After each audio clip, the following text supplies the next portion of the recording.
to come on the dais and co-chair the session. To represent NCB, we would like to call Shri Puneet, Kaura, Manager NCB, to please come on the dais and take this session forward. Certificates would be given to all the presenters. It is requested to all the presenters to please be seated till the end of the session. Thank you.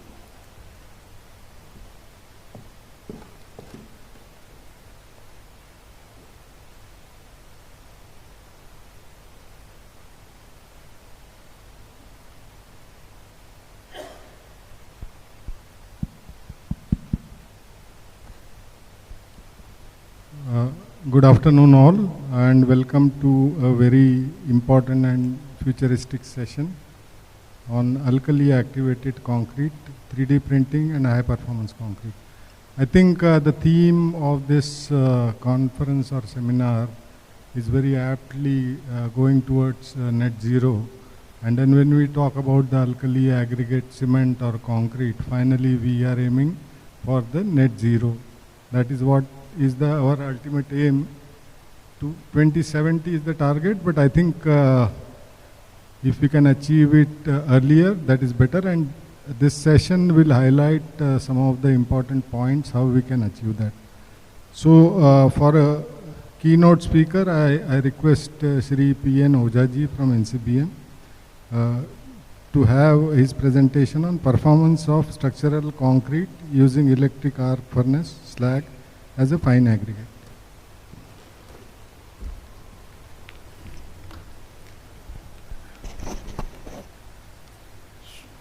Thank you, Chairman.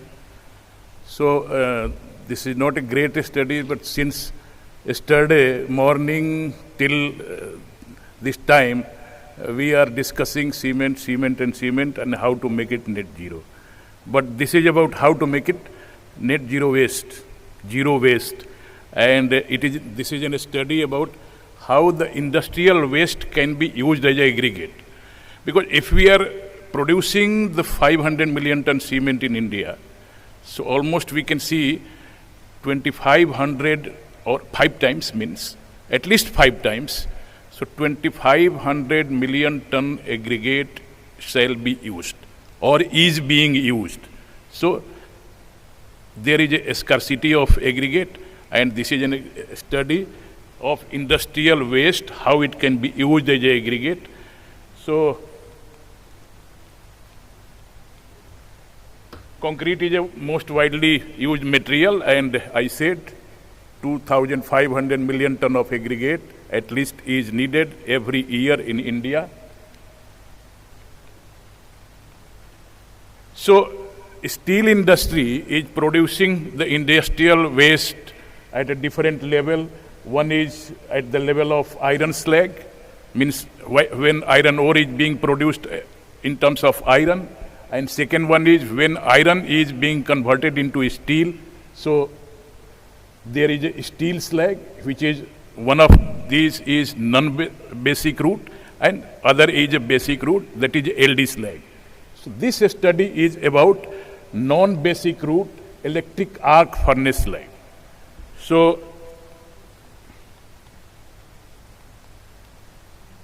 this is a non-oxidizing slag, and therefore most of the time there is not a problem of free lime. So this is a production process of how we are making the steel from the iron and how we are getting this aggregate, and this study has been taken care of.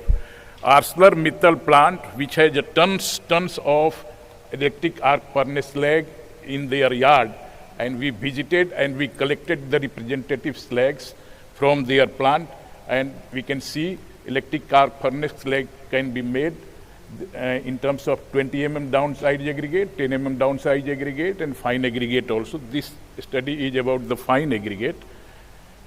So existing studies is issued to related with the how the impact of this aggregate is in terms of fresh concrete property, mechanical properties, and durability properties, because any alternative material, when it is being used, it should not hamper the performance and constructability requirement.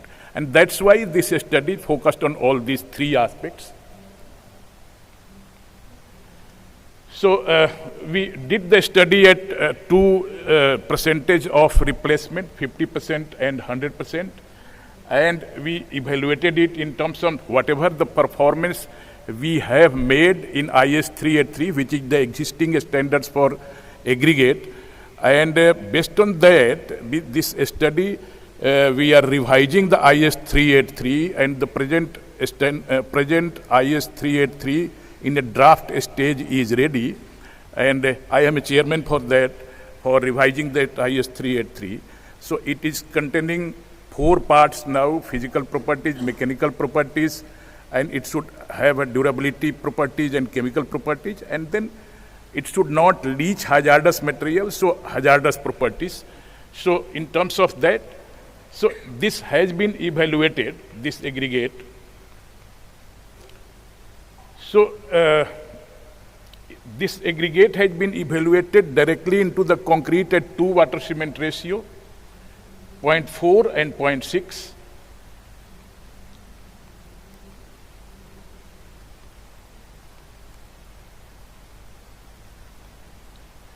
So when it comes to the sieve analysis and materials finer than 75 micron, it can be produced with a lesser 75 micron in terms of when we are producing the crushed sand out of the rock, which is ranging in terms of 15%. So this can be one of the good advantage. But we can see most of the time the specific gravity is higher than the natural fine aggregate or natural coarse aggregate, which is in terms of 3.2, 3.3. So a little bit, this can be a point of concern sometimes. Water absorption is a little bit higher than the generally available aggregate. The chemical characteristics is so we can see the chemical characteristics, and it is meeting the requirement which has been fixed in IS 383. And this is the mineralogical composition. So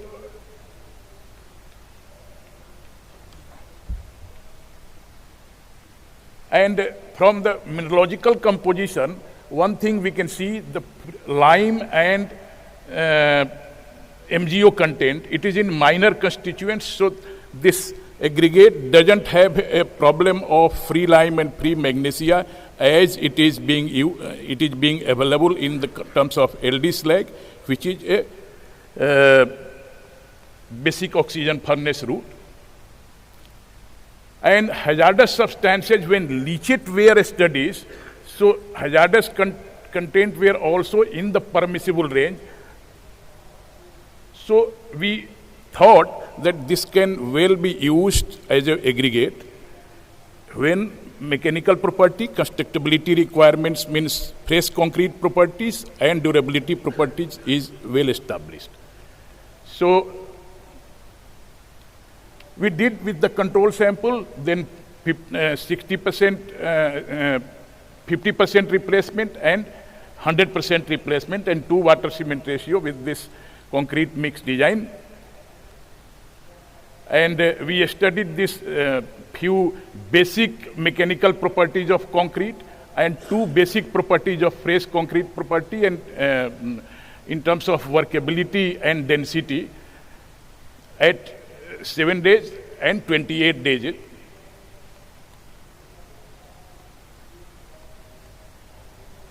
And the basic durability property in terms of sulfate resistance and chloride migration in non-steady state in terms of chloride migration coefficient, and accelerated carbonation, depth of water penetration, and mortar bar test in terms of for alkali-silica reaction. So from result and discussion, we can see the workability requirement. Sometimes it turns into the segregation because of the heavier particle when it is being mixed with the 50%. But when it is being used 100% and it is well optimized with the cementitious content and the finer content, it is not resulting in such. So it can be used. The fresh concrete density, of course, is a little bit higher, and because its density is even higher than the OPC content. In terms of mechanical property, we can see because it contains this type of aggregates, it's most of the time it is a combination of water cooled and air cooled in terms of when it is being taken into the yard for cooling after the production. So it has some porous property which acts as a key with the cementitious content and cement paste.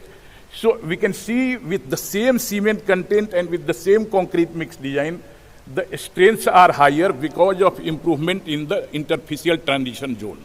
So interfacial transition zone is quite improved, and because of that, we can see the compressive strengths are always higher.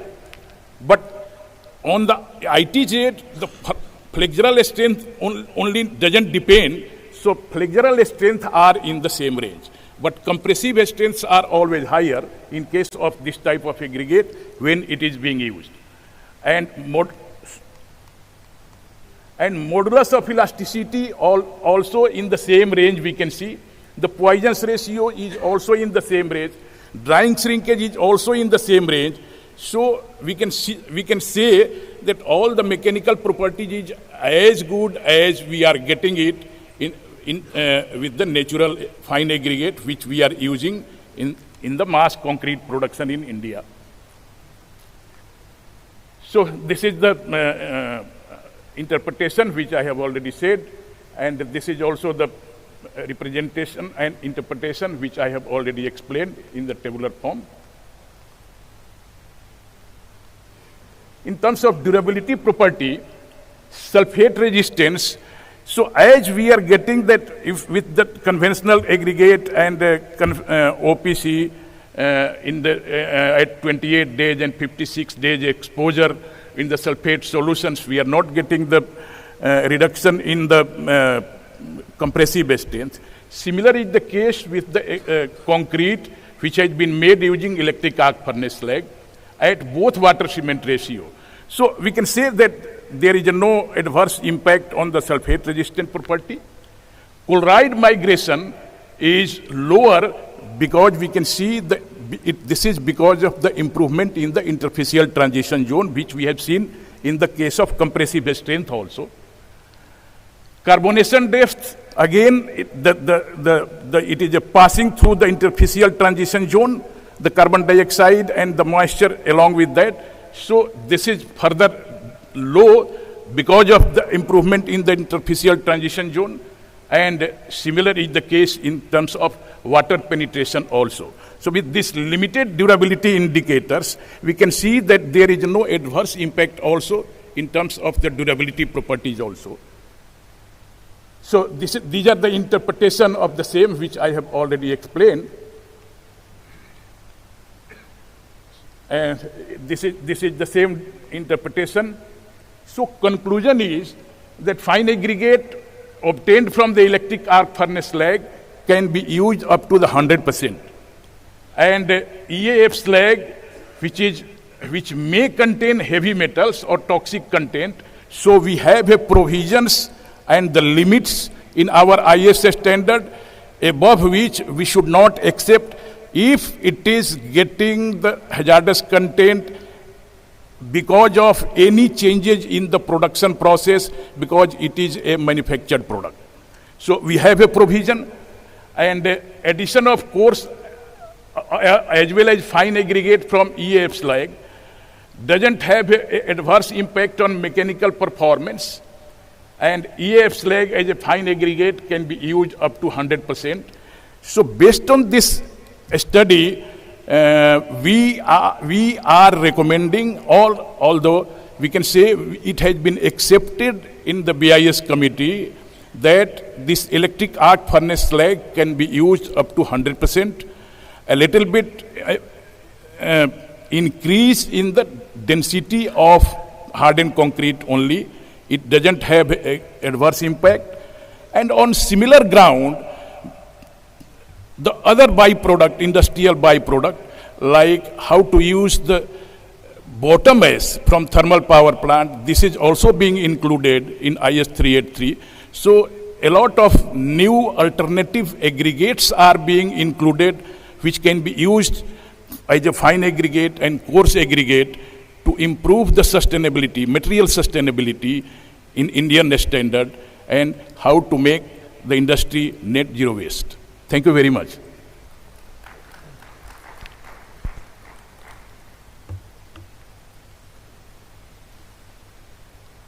Questions right now, or questions we can take right now? Yes, please.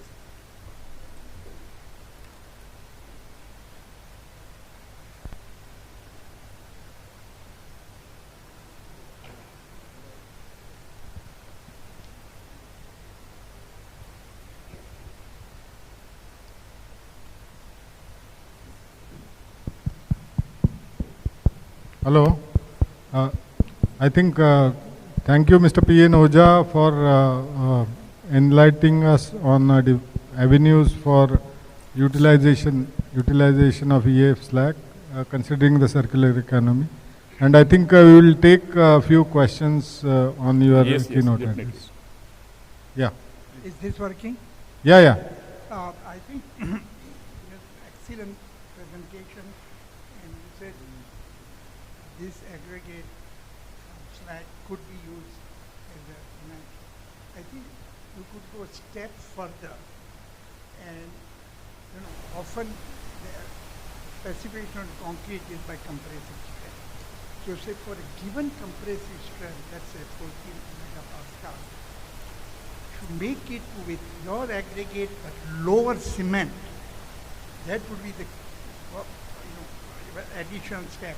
So how much cement to save and how much CO2 for the given compressive strength using our aggregate but lower amount of cement.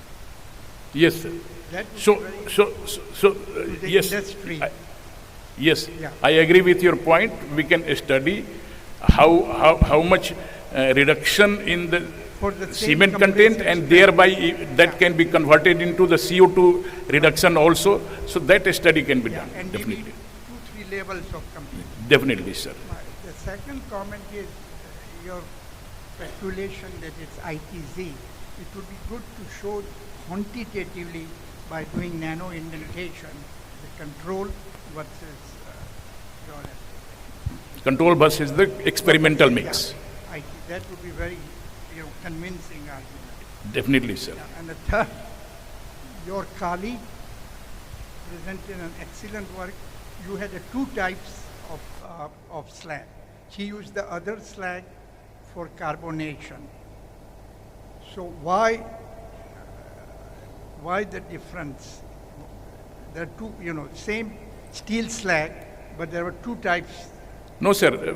In this study, we have only studied the EAF slag. We have not studied the LD slag. I asked you later. Yeah. Ojha, you came up with the right conclusion that it is the interface that is likely improved. But how did you conclude? How did you conclude that it was the interface that led to an improvement? No, because it has a porous structure looking at from optical microscopy, and it acts as a key with the cement paste when we are. No, I know what ITZ is, but did you quantify it, or did you? It has not been quantified. Because any compressive strength is the minimum of the three, either paste strength or bond strength or the aggregate strength. So in this case, with the conventional aggregate, with the same mix, we are getting the strength, and in this case, it is higher. So what could have been the region? So could have been the word has been used, and it could have been. It has not been quantified. But what about the aggregate strength itself? Did you do some kind of quantification of the aggregate strength, crushing strength? Have you checked that? No, it is actually we do not have right now at a world level also, we do not have mechanical properties of fine aggregate. This is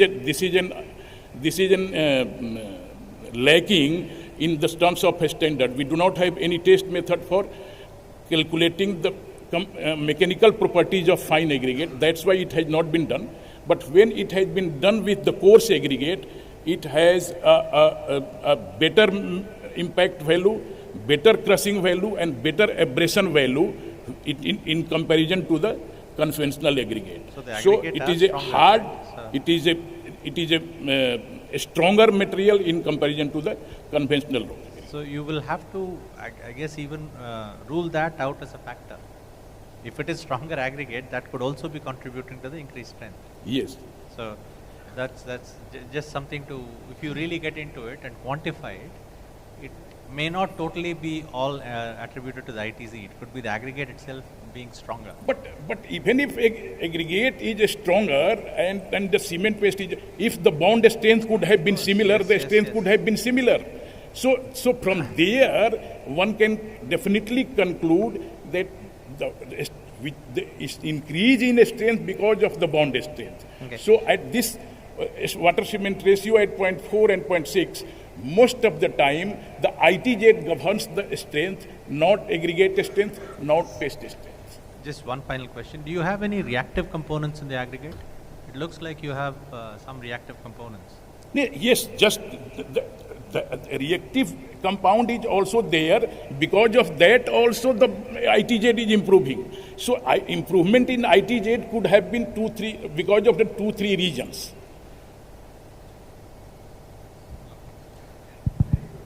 Okay, sir. Thank you very much. Thank you. Thank you. Ojha Ojha ji, ji. one more question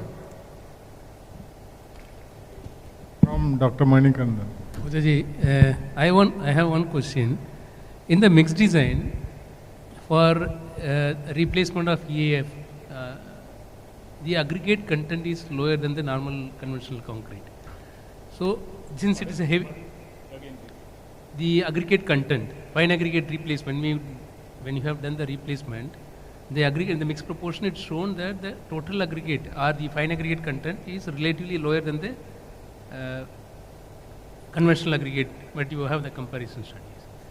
But that may be because of what you have taken there due to specific gravity, what I understand. But if you do the real mixed design, that will have a less yield in the concrete, right? When you reduce the aggregate. That will have to be taken care in the concrete mixed design. So we are calculating the percentage by weight, but we are calculating the proportion by volume. So how we are calculating the concrete mixed design proportions? We are taking 1 cubic meter, then air content minus it, then taking density into consideration, then we are calculating the value, converting into the weight fractions. So even if whatever the percentage we are using, it will not affect the yield if it will be designed properly. Okay. Thank you. Thank you. I think we'll take the last question very quickly, and otherwise, like slag have free lime content, which will cause volumetric expansions.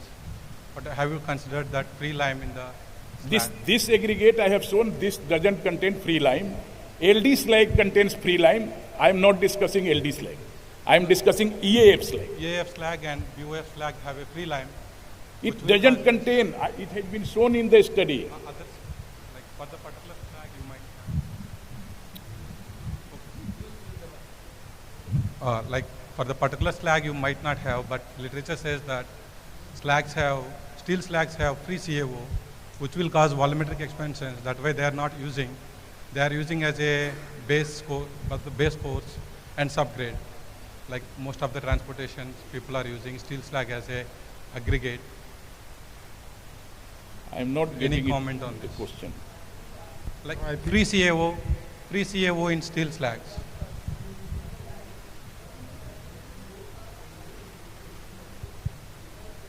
It is a minor constituent when XRD has been done. Okay. When XRD has been done, it was found that it is a minor constituent. Reactive part of CaO is a minor constituent in terms of free lime. Okay. thank you. Thank you. So moving ahead, we have 6 papers to be presented. So I will call upon Efflorescence, Free Carbonated Geopolymeric Aggregates, CSIR-Central Building Research Institute, Academy of Scientific and Innovation Research, and National NCBN. So the author can please introduce themselves.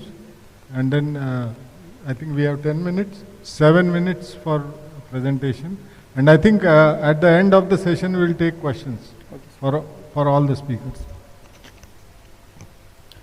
Good afternoon, everyone. My name is Hanifa.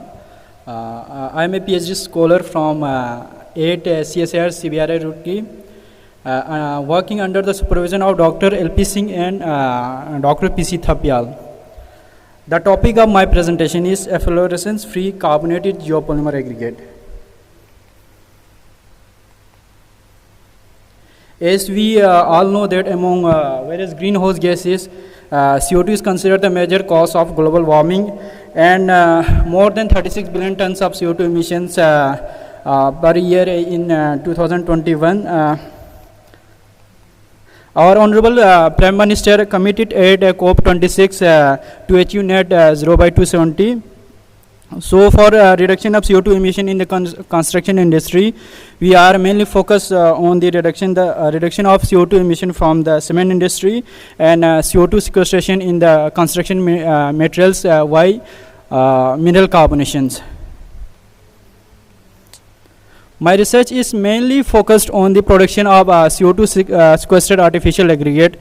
And these Blue Planet and Carbonated are the well-known commercialized technology. They are producing the coal-bonded aggregate, and the other methods are sintered aggregates and the geopolymer aggregate. However, there are certain limitations with these aggregates. The coal-bonded aggregates needs long curing time, and the strength, pellet strength is less than 2 MPa. The sintered aggregate need high energy input, and also these aggregates are less carbonatable, while the geopolymer aggregates needs a high molar concentration of sodium hydroxide and also need the sodium silicate solutions, which has very high global warming potential. And the efflorescence problem is associated with the geopolymer aggregates, and these aggregates are non-carbonatable because the niche sodium aluminum silicate hydrated gel is formed in this system. We are producing a special type of aggregate which is known as carbonated geopolymer aggregate. That calcite is formed within the niche matrix. So we are using two industrial waste, that is calcium carbide sludge and the class F fly ash. We are for preparing the artificial aggregate, we are first dry mix the fly ash and carbide sludge, and after that we are produce the artificial aggregate by using the disc pelletizer, and we are using only 5 molar sodium hydroxide solutions, and water to solid ratio is 0.3,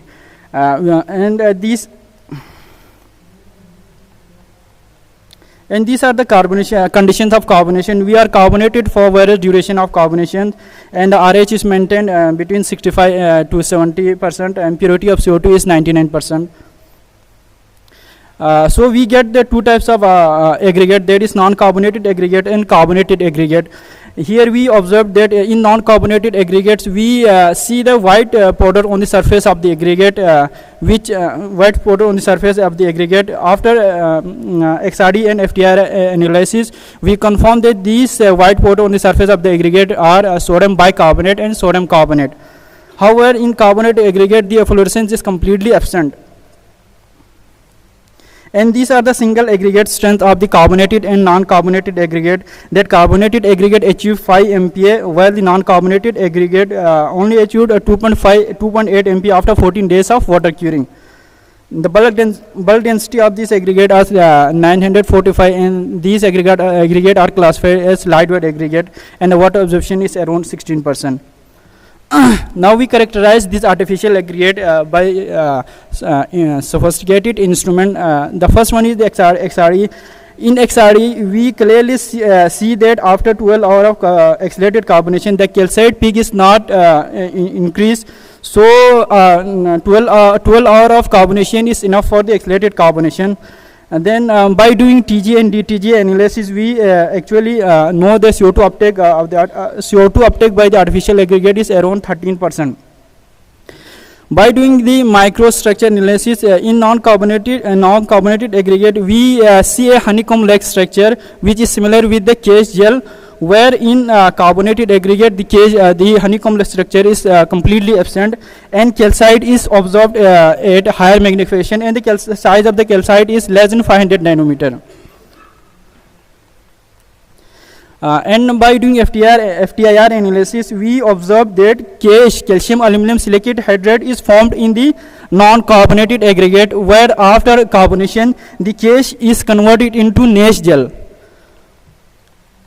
We further confirm this by silica NMR. Here we see that CaSH is observed along with the NaCH gel, but after carbonation the CaSH gel is completely absent.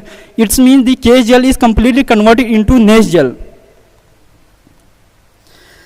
So the finding of the study is the CaSH gel formed in the non-carbonated aggregate convert into the NaCH gel through accelerated carbonations, which enhance the single aggregate strength. The complete inhibitions of efflorescence problem associated with the geopolymer system, and the calcite are formed within the NaCH matrix.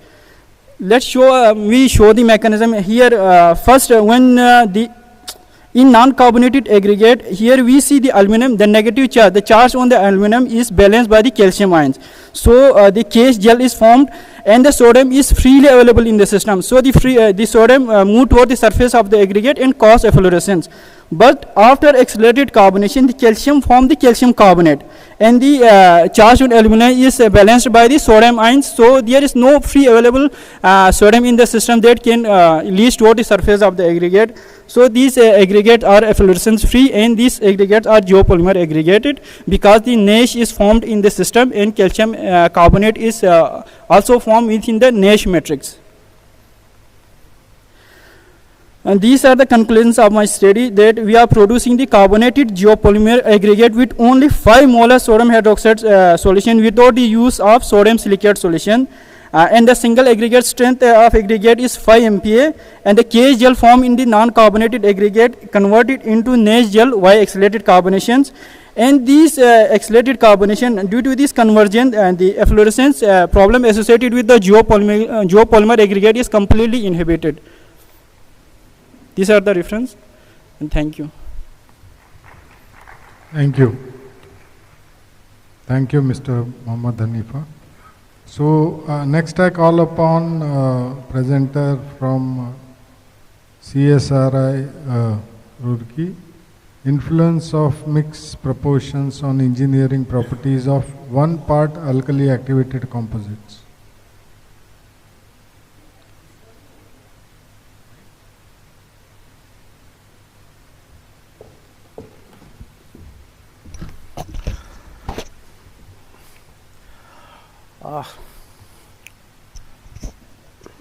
A very good afternoon to all. I am going to present the influence of mixed proportion on engineering properties of 1 part alkali-activated composite binder. It is nothing but single part geopolymer concrete. Yeah. So this study has been divided into introductions, background, objective, experimental design, materials used, results and discussion, conclusions. So as we are aware that cement is being used, and just after water is the highest, maximum materials are used, and last 200 years so we are working for some other type of cement which should have less effect on our environment. So we started working on supplementary cementitious materials and other, but it is the right time that we should look for that binders which have been cement free, because you know that by this way we can not only reduce the CO2 emissions, but we can have a sustainable binders utilizing industrial waste. So in this direction several efforts has been made by different institutions, and to look forward to develop a geopolymer concrete or alkali-activated binders. And CSIR-CBRI Roorkee has also worked for last 15 to 20 years in these directions, and we have been developed this geopolymer concrete in a two-part system. And we have not only this development has been carried out,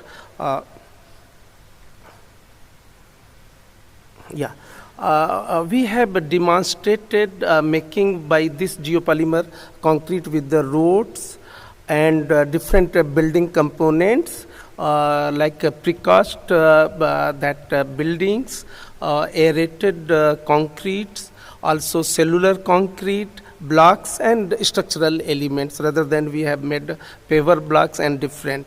But major issue was that to handle this, this sodium hydroxide or liquid activators, particular to the different field applications, which is causing major issue or challenges by the applicators or people applying in a different fields. So that was being looked that.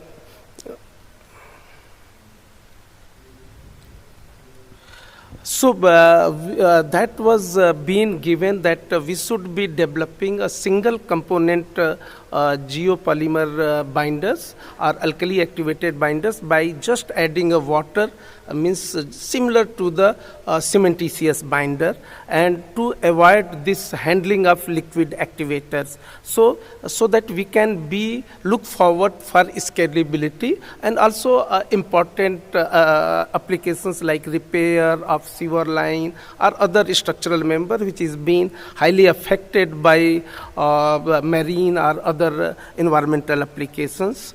And by this, that approach we have started working for last 5 years at Central Building Research Institute Roorkee to develop a ready-to-use just add water. And we have established a different grade of this alkali-activated binders having, different strength parameters from 20 to 40 MPa. And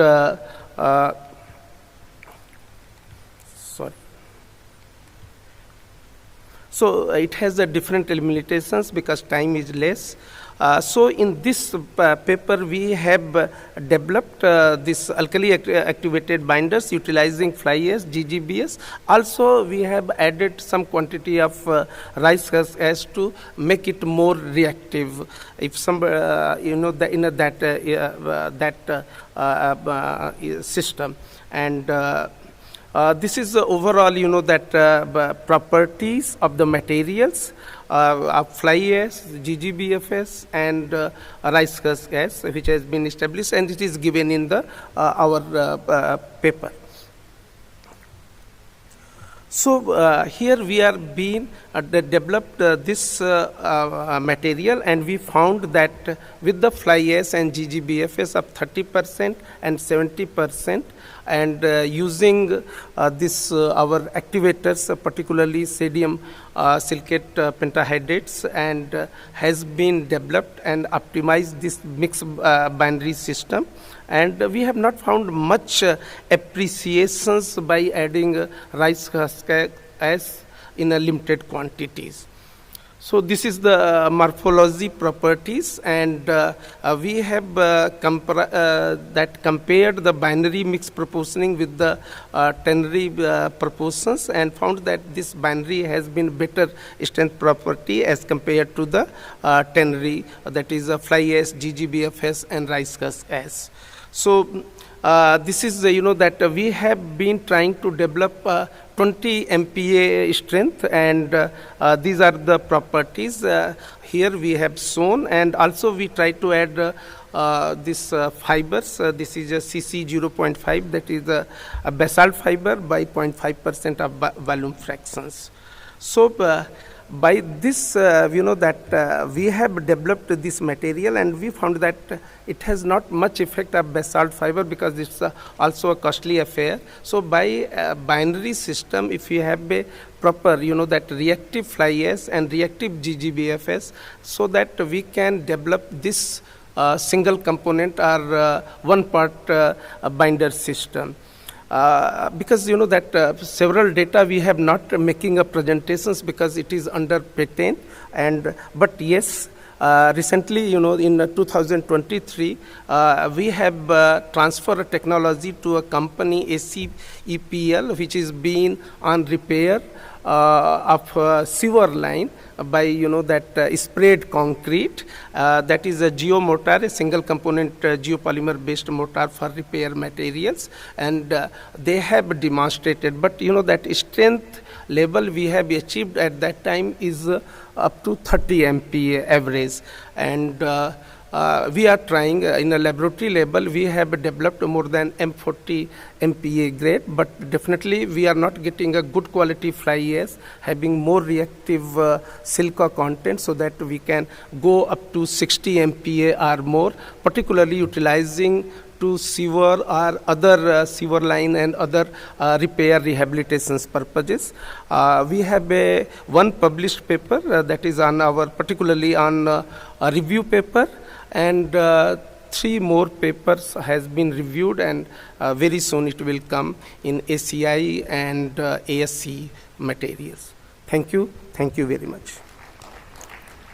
Thank you very much. And now next I call upon author from IIT-Hyderabad or Balfour Beatty Infrastructure India Private Limited. The title of the presentation is Fracture in Layered 3D Printed Beams, Influence of Joint Adhesion Strength. Good evening everyone. I am Prashant Singh from IIT-Hyderabad. Today I will be presenting on topic fractured in layered 3D printed beams, influence of joint adhesion strength. So these are the contents of my presentation: introduction, background, objectives, materials and methods, experimental work, results and discussion, and conclusion. So before coming to the topic, I would like to introduce about 3D printing and joint adhesion strength. So 3D printing is a additive manufacturing process in which the construction is done by layer concrete printing using either material extrusion or binder jetting. So because of this layer by layer construction, there is a interface introduced in the structure, which is also called as joint. So this 3D printing has many advantages over conventional concrete, such as it requires very less labor, formwork is not needed, the construction is very quick and rapid, the material is used very efficiently.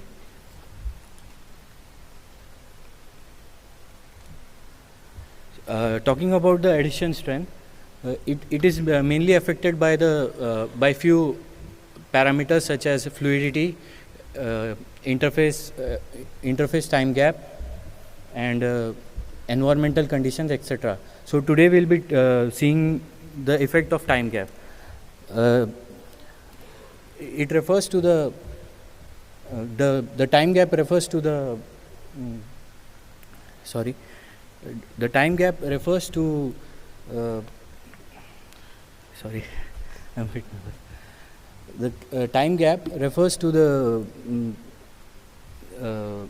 subsequent printing of subsequent layers, either by in-plane contour length transit time or material eroding, which is considered as a short time gap, and day break, which is in hours, which is considered as a long time gap. So because of this, there is a interface, and which makes it very critical.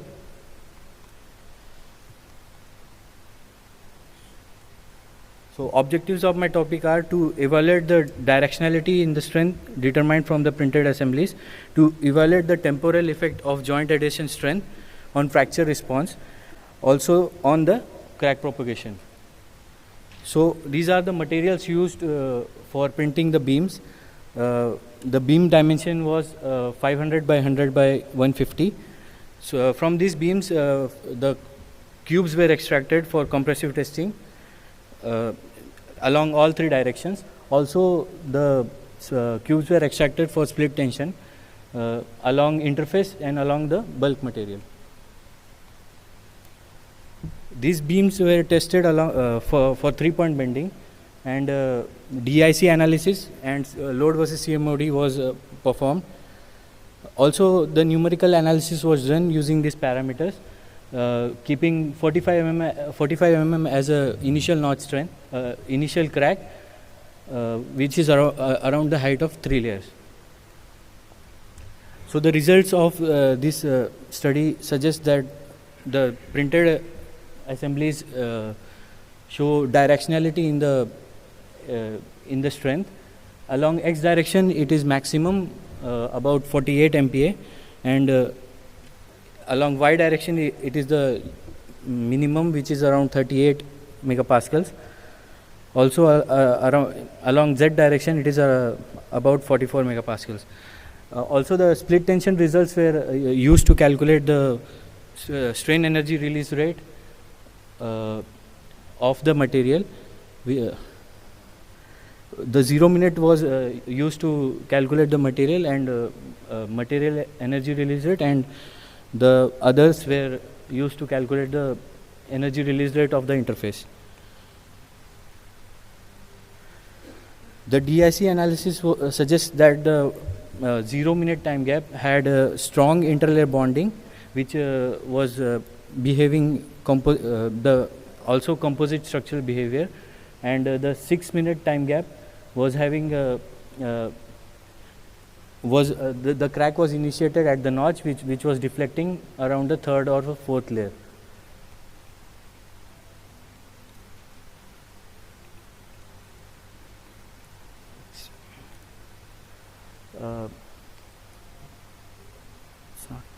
Okay.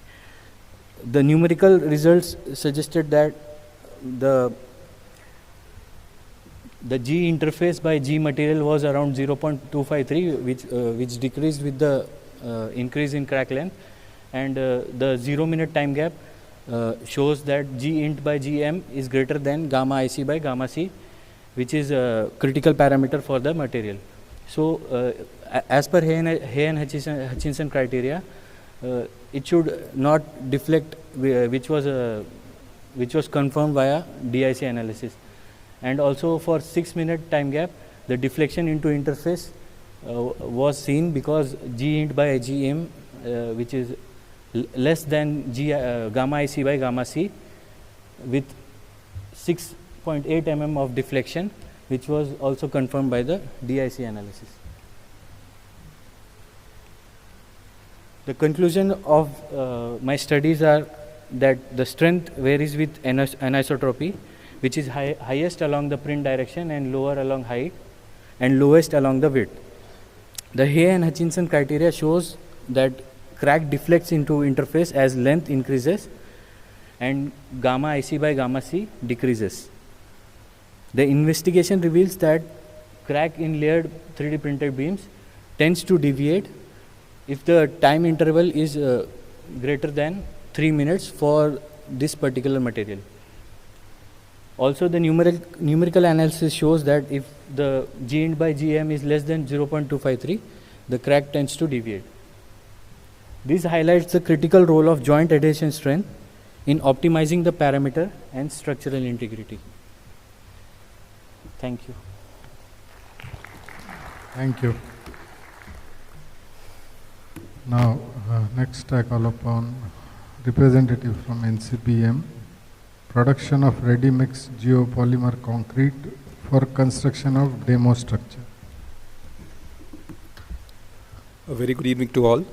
The title of the presentation is Production of Ready-Mix Geopolymer Concrete, which was used for the construction of a demo structure. So,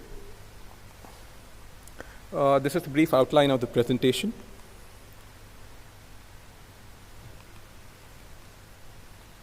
It's not working.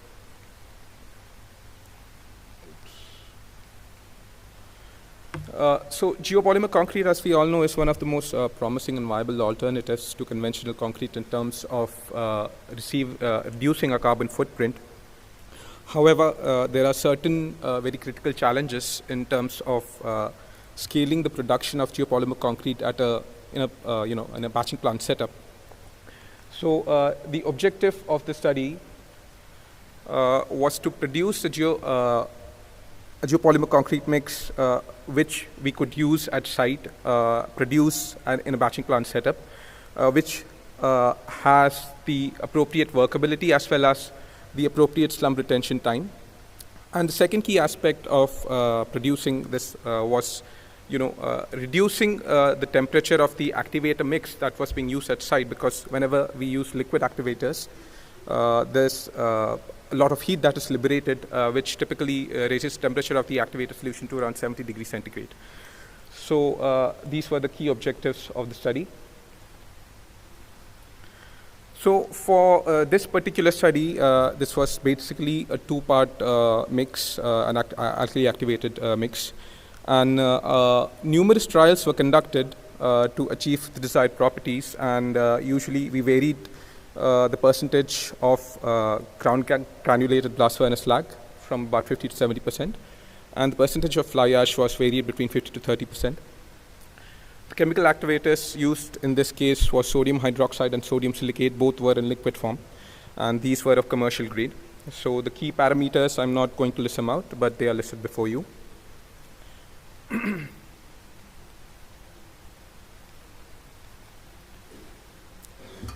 And the final optimized mix that we arrived at to achieve about 1 hour of workability retention, corresponding to about M35 grade. It was had a GGBS to fly ash ratio of about 70 to 30. The admixture that we used was naphthalene formaldehyde based admixture. It was found to have much better compatibility for these mixes for achieving the desired slump retention. And the ratio of SiO2 to Na2O, which is known as the activator modulus, it was kept at around 1. And the sodium oxide content was about 7% of the total binder, which is the sum of GGBS and fly ash in this particular case. And the mixed proportions are listed in the table below.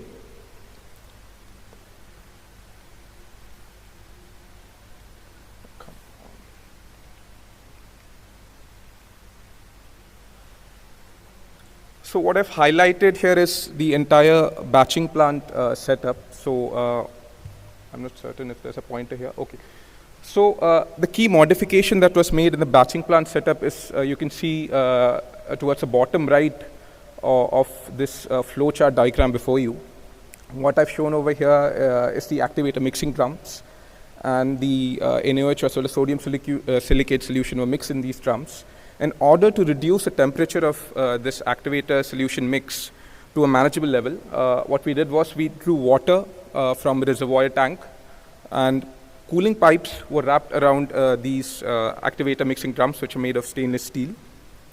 And this helped in reducing the temperature of the mix from about 70 degrees centigrade to about somewhere around 35 to 40, which was a much more manageable level. And the time it took was somewhere around between 1.5 to 2 hours. So that was the amount of cooling time that was required.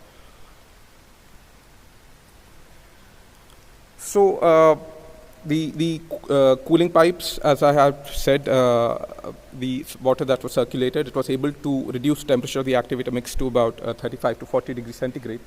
And the importance of cooling cannot be overstated because it reduces the safety risks and prevents premature hardening, and also reduces the chemical kinetics of the entire reaction, both in terms of geopolymerization as well as alkali hydration.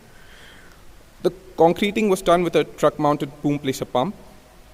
The ambient temperature at the time of concreting was around 38 degrees centigrade, and it required about 7 to 8 days of moist curing using gunny bags, subsequent to which we used curing compound on the surface of the concrete due to the concerns regarding high ambient temperature at the point of time during which the concreting was done.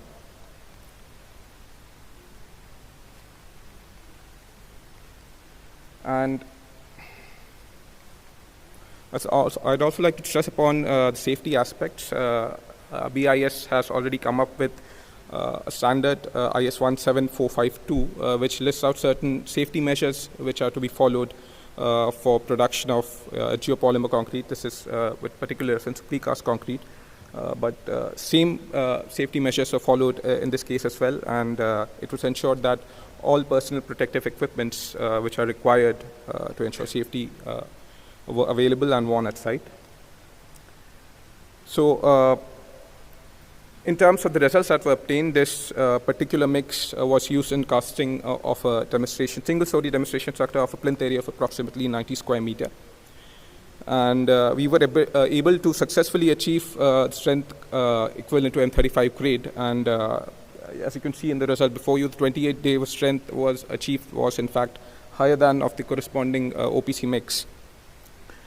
And the mixes that were prepared were also evaluated for mechanical properties. What I've shown before you are the low deflection curves of geopolymer specimens cast with geopolymer concrete mix as well as the equivalent strength grade OPC mix. And the curve suggests that both these mixes have similar mechanical properties, have similar low deflection behavior as well as similar flexural behavior. So, the mechanical properties were evaluated and they were used, the parameters that were evaluated were used in the structural design and casting of a demo structure. So to conclude, the optimized geopolymer concrete mixes achieve the fresh and mechanical properties which were comparable to equivalent strength grade OPC mixes. However, the strength gain in the earlier stages was much more higher than that of OPC mix of the corresponding grade.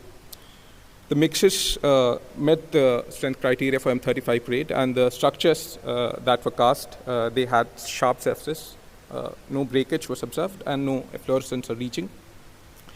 The cooling pipes that we used were able to reduce the temperature of the activator mix. Oh, thank you. Last slide. Okay. Were able to reduce the temperature of the activator mix from about 70 degrees centigrade to 35 to 40. And all necessary safety measures in handling of the chemicals, like in terms of the containers that were used, as well as the personal protective equipment that were required, were used at site in order to achieve production of this mix at a batching plant setup. So thank you, that's my time. Thank you. Thank you. Thank you very much.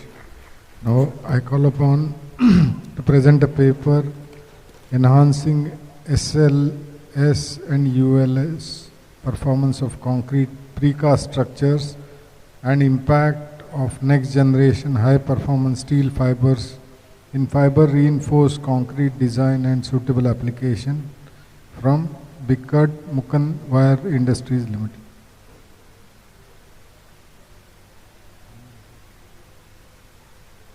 Any author?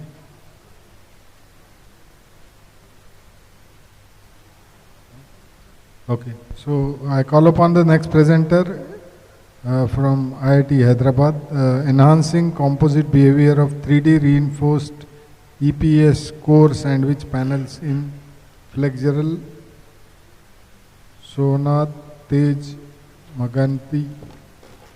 Sorry. Thank you, Chair, for introducing me. Title is something half. Good evening, everyone. My name is Sohan Tej, and I'm from IIT-Hyderabad, working under the guidance of Professor K.V. Subramaniam. Today, I'll be discussing about the flexural performance or behavior of sandwich panels and the way shear is influencing the flexural behavior of sandwich panel and ways to enhance the composite behavior of the sandwich panels. And these are my contents. I'll start with introduction to sandwich panel and role of shear, introduction of end blocks and shear keys, and the results and discussion portion. Sandwich panels consist of two dense sheets of material separated by a thick layer of low density material, and in building industry the faces are made out of concrete and the core material consists of EPS or XPS. In this study we are using EPS, and the applications are the sandwich panels can be used as slab panels, wall panels, and can be developed as precast slab and wall panels. And these are easy to install, lightweight structures, and has a potential for low cost housing, and they have better thermal and acoustic insulation and are environmentally friendly. The flexural behavior is dominated by the applied shear, and I have taken this illustration to explain the same. Here we have two beams which are subjected to uniformly distributed load and 3-point bending. In the case of UDL, the critical section lies at the center of the beam, where we have high shear, high moment and low shear. In the case of 3-point bending, we have high shear and high moment. Due to the low shear stiffness of the core, and high shear in the case of 3-point bending, it is expected to deform greatly due to shear, and which in turn drives the non-composite behavior of the section, and that's what is happening in the high shear case. In low shear case, it is expected to behave in a partially composite nature, and applied shear produces larger flexural deformations, which in turn drives the high non-composite action, which reduces the capacity of the section. And we have performed experimental work on the same, and these are the materials that I have used, and the average cube compressive strength is about 42 MPa, and we have performed tests in 3-point and 4-point configurations, and these are the dimensions of the beams used. And coming to the load responses, in the case of 3-point and 4-point, which are, for comparison's sake, I have included the ideal composite behavior and non-composite behavior of the same cross-section. Here, in the case of 3-point, exactly after first cracking, there is a huge drop in load response, and load does not pick up. So the post-cracking response, in the case of 3-point bending, is more critical in comparison to 4-point bending, where we can see after the first crack, the load continues to increase and form the hardening behavior that we can see here. And the flexural response is different and depends on the loading configuration, and it also depends on the applied shear. To understand the strain response of the cross section, I have considered a 4-point bending case, in which directly underneath the loading point, we have same amount of moment as that of the section in the mid-span, but the only difference is we have high moment in the case of section underneath the point load, whereas in mid-span we have high moment and low shear. So these are the strain distributions. The line in blue is the experimentally obtained strain response, and we can see underneath the point load, the bites or the faces tend to bend about their own axes, whereas in the case of a low shear case, where in the mid-span, the line in blue indicates partially composite nature, and you can see a dark line which is passing through, which is the ideal composite behavior of the section. And with this understanding, we wanted to improve the composite behavior of the cross-section, and to improve the structural stiffness of the slab, and to improve the post-peak load resistance. And our approach is to enhance by the means of detailing and enforcing the continuity using the end blocks and shear keys. This is the schematic of how we are introducing end blocks and shear keys in these slabs. The end block is a rigid enclusion, as shown in the red here, which is casted monolithically with concrete, and shear keys are introduced, are placed in a grid fashion, and the dimensions of shear key is shown. We casted those shear keys, and we have performed the experimental work. Since we understand that shear plays a critical role here, the tests are performed under 3-point bending, and the test protocol is also given below. And these are the results of the tests. In the case of control slabs, where we don't have any end blocks or shear keys, we expect, as we expect, the load drop is huge, and there is no further improvement in load carrying capacity, and post cracking resistance is low. And with the introduction of end blocks, there is an improvement in stiffness in comparison to initial control block stiffness, and also there is an improvement in post-cracking load response. Similarly with shear keys, in the case of shear keys, we can actually see the load post-cracking load capacity or ultimate load capacity is much higher than that of end blocks. So these are the improvements: increase in initial stiffness, increase in post-cracking load resistance, and improvement in ductility. And we were curious to see the strain profiles. So again, the critical section becomes the mid-span section, where the strain profiles are plotted against the depth of the cross-section here. The dark line in black represents the ideal composite beam strain profile. In comparison with that, the control slab tends to bend about its own axis. The faces bend about its own axis, indicating partially non-composite behavior, whereas the strain profile across the depth of end block slabs indicates that they are close to composite behavior, and similarly partially composite behavior for shear case. And here are my conclusions. Control slabs show lower post-peak load resistance, which risking the sudden collapse, or which might cause a catastrophic failure in a real-time scenario. And end blocks and shear keys significantly improve the structural performance of the sandwich panels. And there is an improvement in initial stiffness by introducing both. And there is an enhancement in post-cracking resistance and also ductility.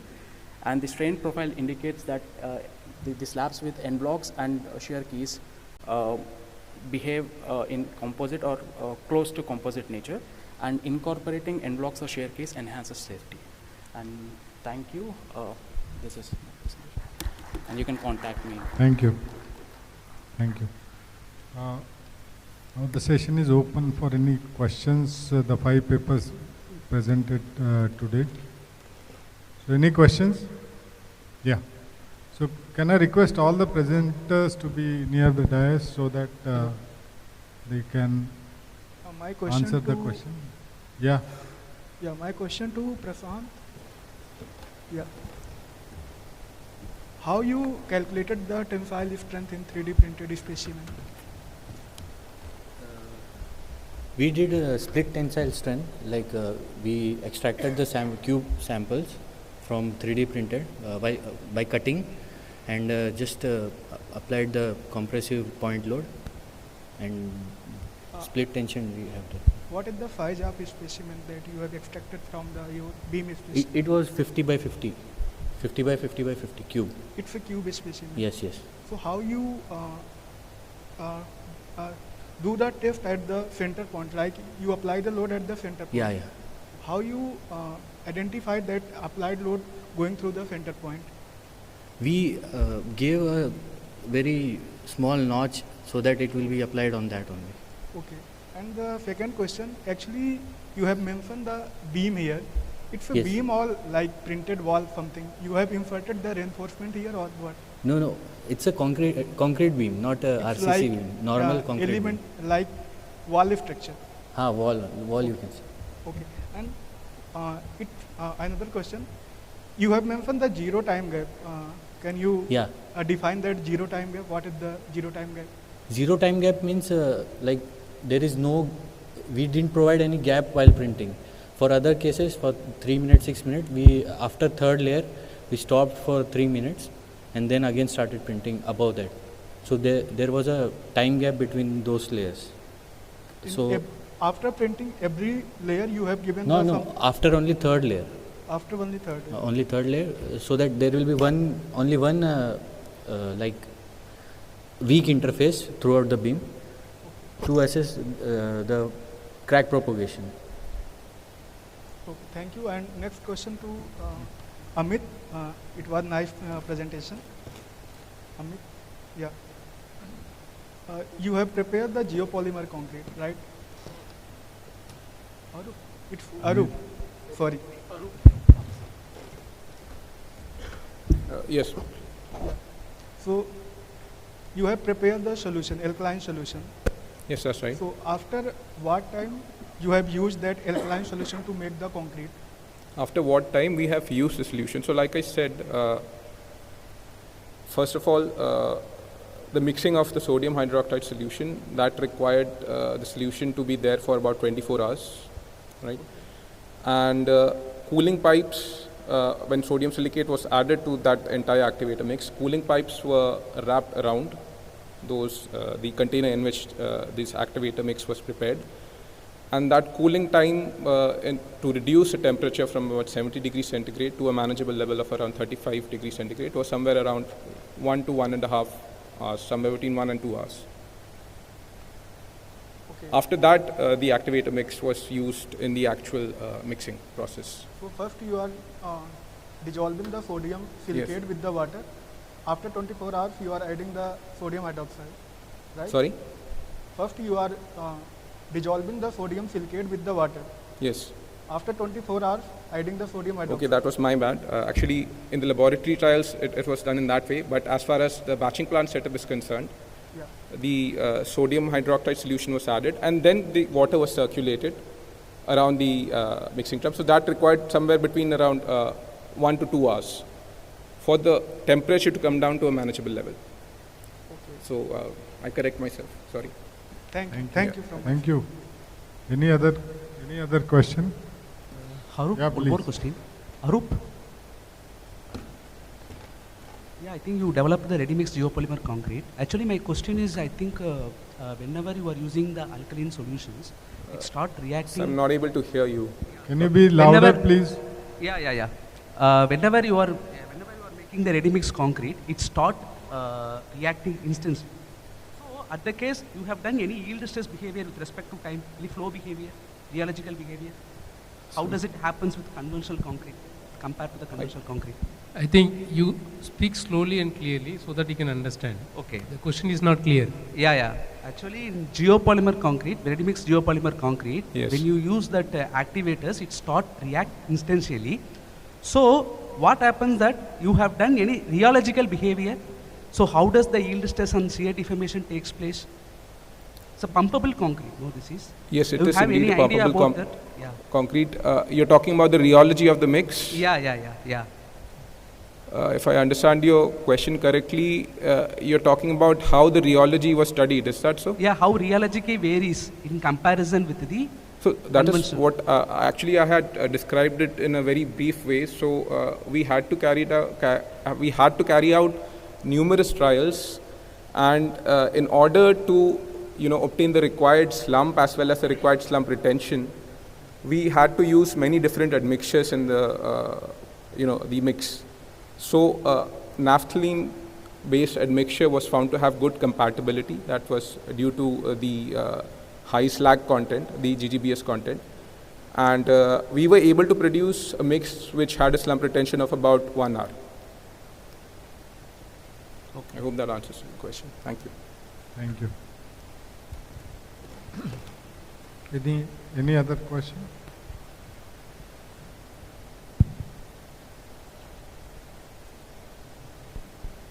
Yeah, he needs. You have a question?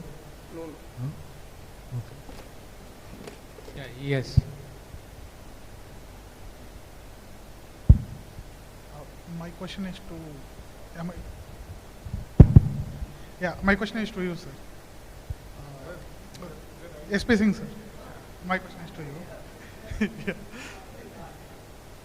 So you have presented on one part geopolymer concrete. It was a nice presentation. Yeah. So I just have two questions. Yeah. So one is in one part of geopolymer concrete, what we do, we use a powder. Yes. Activator will be used, particularly what I have used in this study, sodium metasilicate pentahydrate. So that is, and it was being grinded, and we have not done any calcinations. What I have made in this paper, in a dry form. So have you seen any challenges in handling those? No. There only due to this, because that when we are handling with the sodium hydroxide flakes and adding water and reaching to that particular molarity, so always been a big issue, and doing at site and very corrosive environment and all those factors we have looked into during making the roads and building components, etc. So we have been looking for that, how it will be more acceptable to the people. So we have gone, and it is no issue. no corrosive and other properties has been observed. My second question is, sir, is there any heat generated during the mixing of the one-part geopolymers? Yeah, heat means there is another paper which has been coming up. I have not shown, but yeah, heat is being generated during the reaction process. Yes, yes. In that case, the rheology also will. Yes. That's it. Thank you.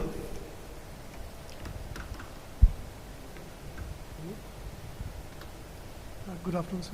Yeah. Sir, in one-part geopolymer, sometimes there are efflorescences also observed on top of the cubes when we cast the cubes. That is one of the issues that I faced in the labs when I was making some geopolymers, one-part geopolymer. You know that what you are talking, because when whatever the materials, GGBFS, etc., you are taking having a very high level of calcium oxide, definitely sometimes, but in our case, there is no such problem we have observed. Okay. My concern was, does it affect the strength of the geopolymer, or does it affect it? Strength? Does it affect the material in any way when the efflorescence is observed? You know that overall properties, and definitely it is going to be affected, but proportioning, particularly, you know that how much calcium oxide we required for this generating alkali-activated means gas being formed. So we have to optimize in that way, and so we have gone with the 30% of particular GGBF, this GGBFS from the GSW, and we have found very good results during that. And this, you know that particle size and other things plays a very important role, so that we have to get reactivity in a faster way, because strength development is required. So that you have to optimize in a particular single component alkali-activated binders. It is not as such we can say a geopolymer, because here it is an alkali-activated binder. Okay, thank you. I think we'll take a last question from Professor. Yes.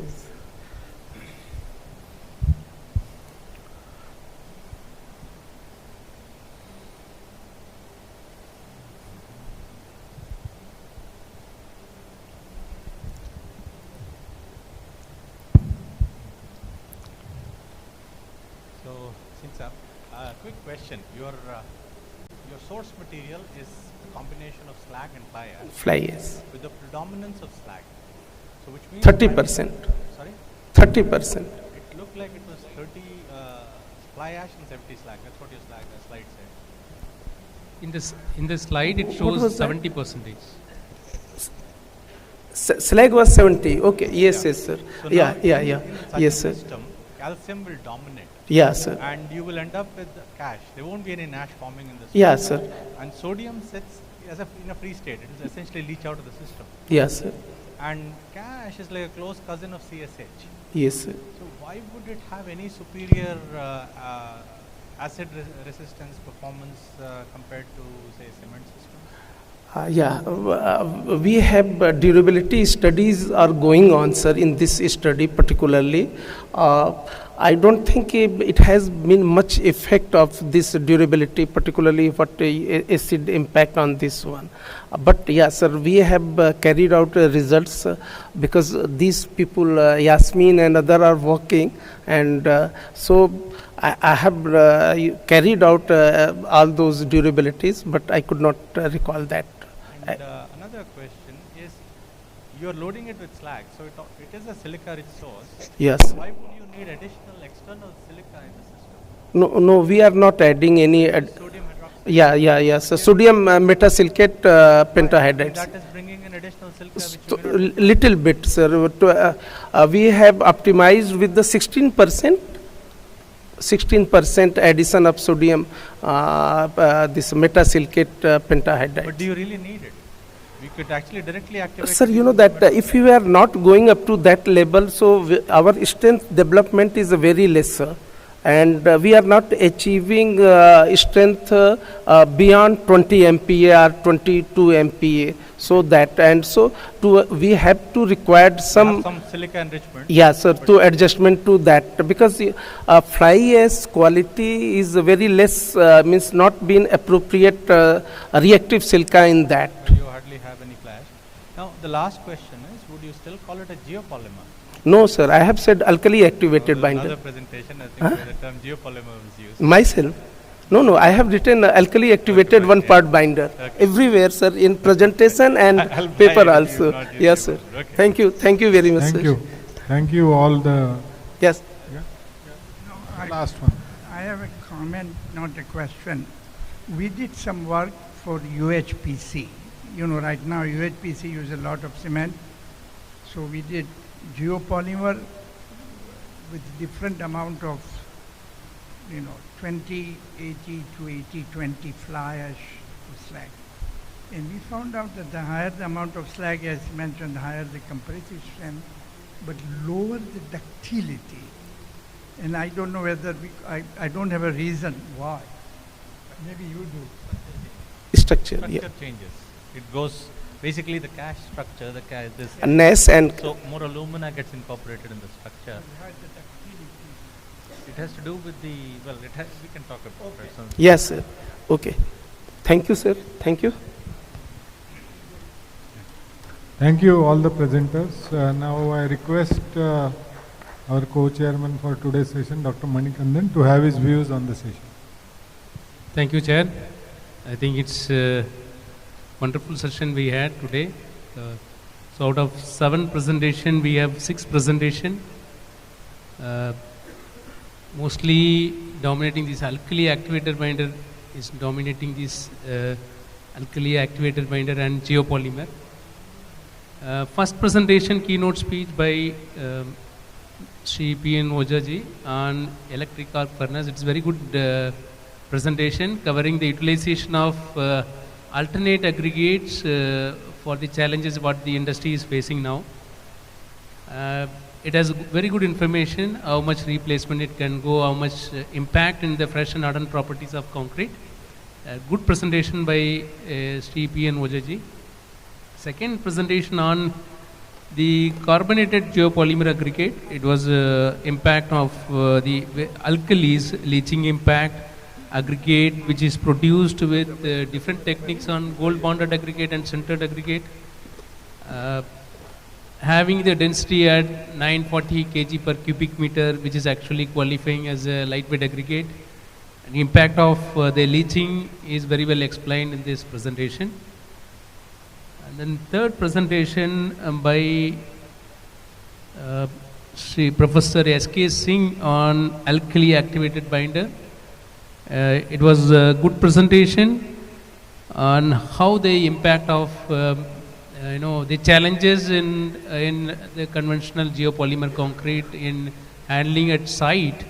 And generally geopolymer concrete has been considered as a challenge in terms of safety point of view at handling at site.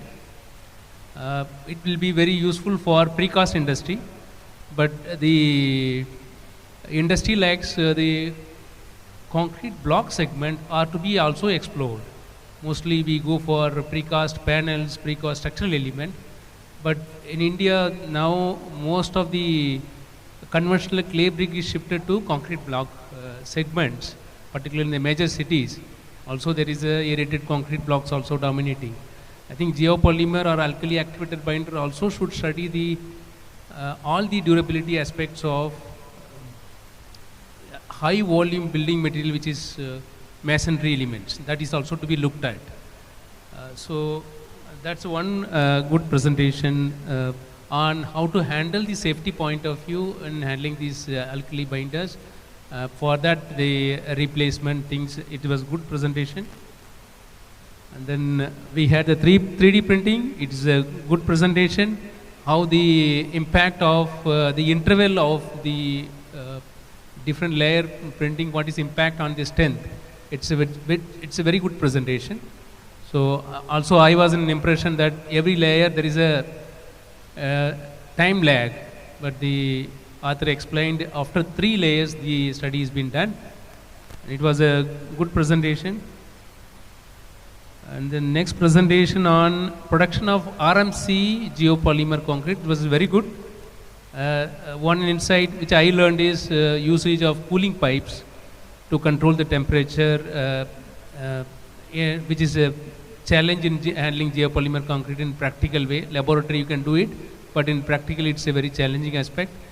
That is also looked at. And also the slump retention. This study is focused only on 1 hour for slump retention, but also to be focused on the city, like when you want to produce, or if you want really go for application, cast in steel application, we should study for at least 2 hours slump retention. That's my suggestion.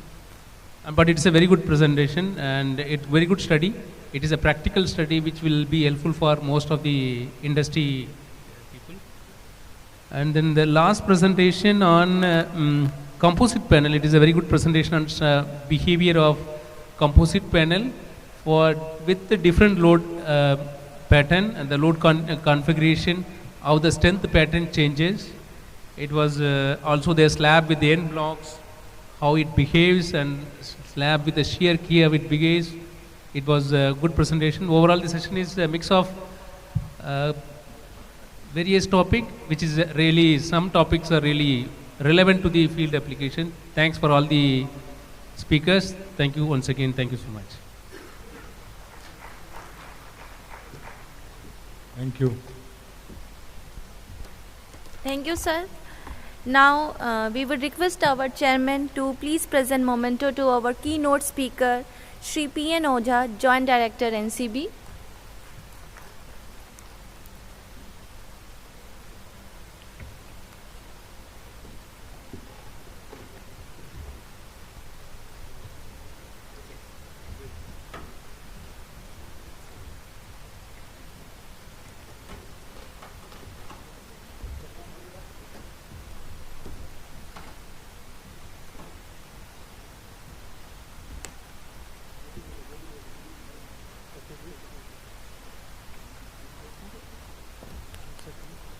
Now we request our chairman and co-chairman to present the certificates to all the presenters. All the presenters are requested to please come on the dais.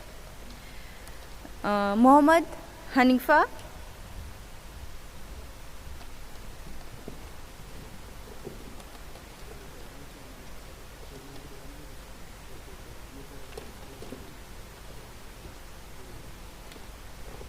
Shri S.K. Singh.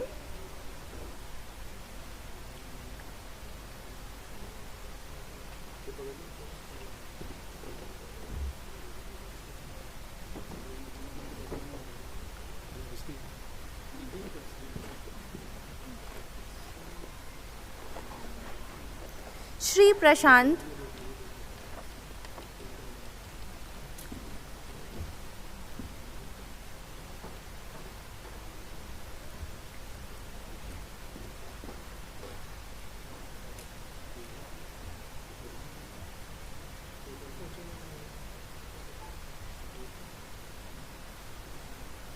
Shri Arup Ghatak.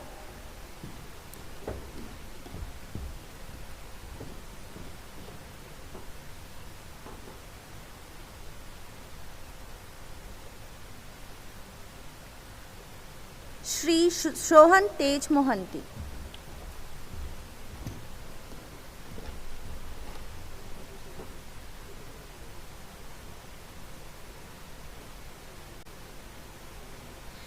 Now we would request Shri Puneet Kaura to please present the memento to our chairman.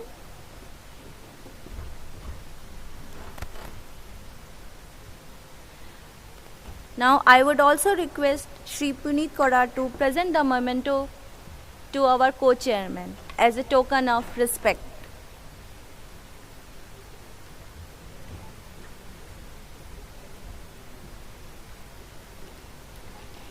Thank you, sir.